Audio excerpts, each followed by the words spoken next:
Buerki, the passionate creator behind the book Living Without Fear, which has touched many lives, and the co-creator of the Amazon best-selling Inspire Journeys.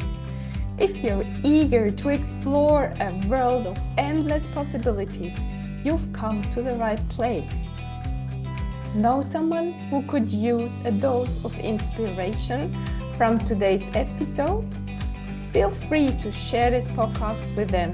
And don't forget to stay updated by subscribing to my newsletter, joining me on YouTube, and if you found value in what you heard, kindly leave a brief review or rate it on your preferred podcast platform with a sprinkle of stars. Your unwavering support truly warms my heart, and I'm deeply appreciative of each and every one of you. Thank you for being here. Today, I'd love to dedicate this episode to self-love.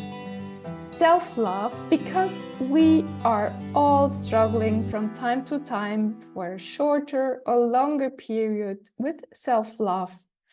And I also observe in others that it is one of the most challenging pieces in life that creates so much pain.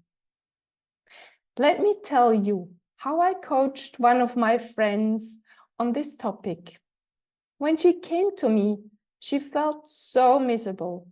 She thought she was such a bad mother and she had done everything wrong in the past because someone had told her that he has never met such a person like her who had no understanding at all for her adult son's activities. My friend felt completely destroyed. She hated herself, and instead of taking care of herself, she started talking badly about this other person. She put him down as well as her son. But blaming and devaluating others doesn't help in this kind of situation. This doesn't build you up. This doesn't bring you 1 millimeter further. Once my friend had told me her whole story, I asked her the permission to coach her. What do you think is one thing you did great with your son? I asked her. My question guided her to a place in the past where she did everything to help her son to develop his skills in playing the cello. How does this feel? I asked her. With a little smile on her face, she answered, "Yes, I definitely know that I did this thing right." What else do you remember? I ask again. What else did you do right in educating your son? And she found a few other things, which were beautiful examples, how much she cared about her son, how much she loved him, and only wanted the best for him.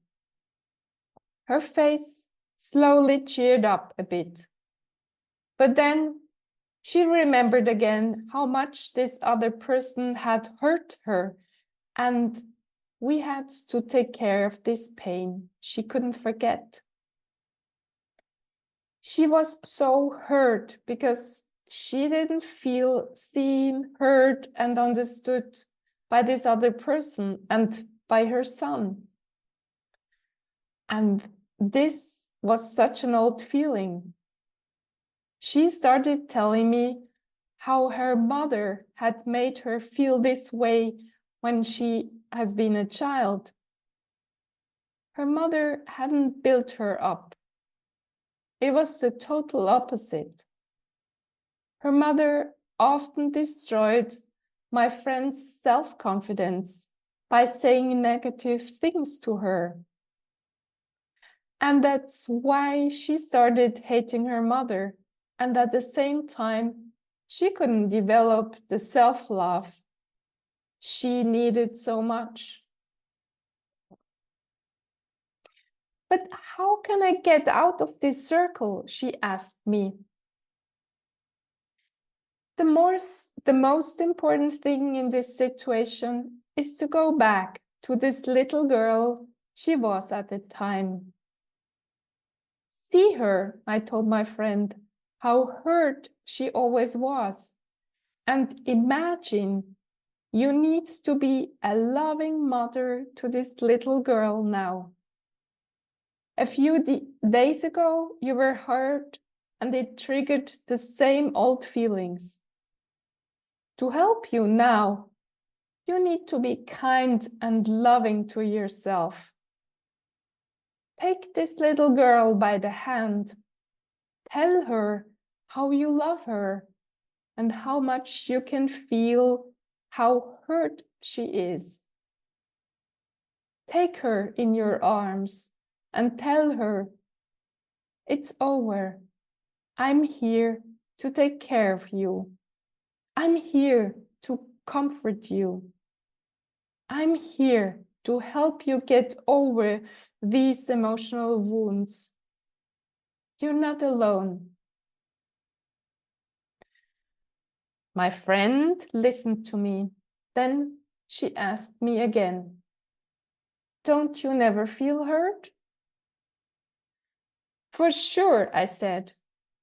It happens all the time that I get triggered by someone and I feel again not seen, heard, and understood.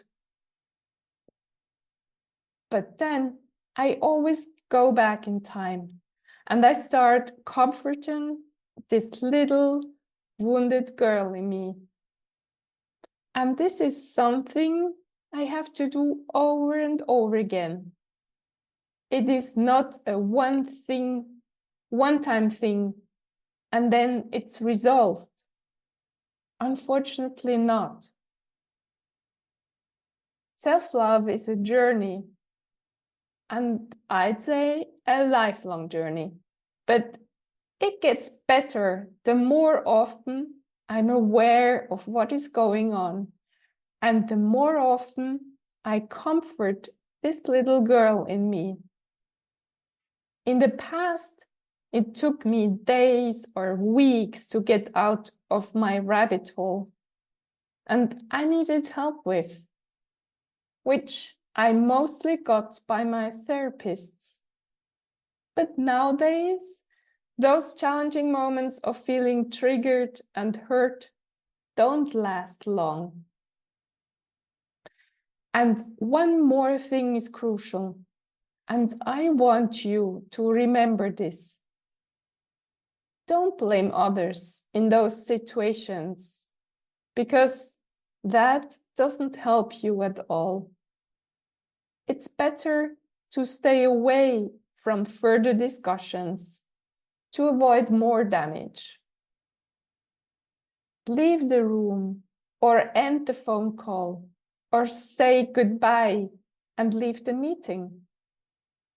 And once you feel better, you can always go back to this person and tell her how you felt, and maybe find out that the other person felt exactly the same way as you. Not seen, not heard, not understood. And you can clarify the situation. But maybe you might keep away from this person in the future and be aware of your boundaries. Maybe you need to set boundaries that are clearer and boundaries that work. I hope this episode on self-love helps you. If you want to get coached on this or other related topics, write me an email or send me a message. I also love to hear what you've discovered. Please share your thoughts on Instagram or YouTube. Thank you, dear listener, for spending your precious time with me and being open to grow. And I cannot repeat it enough. In case you still feel worthless and nobody seems to like you, I tell you, you're amazing. I love you, and you're a gift to everyone who crosses your path. And please remember these sentences over and over again. Have an amazing day and talk to you next week.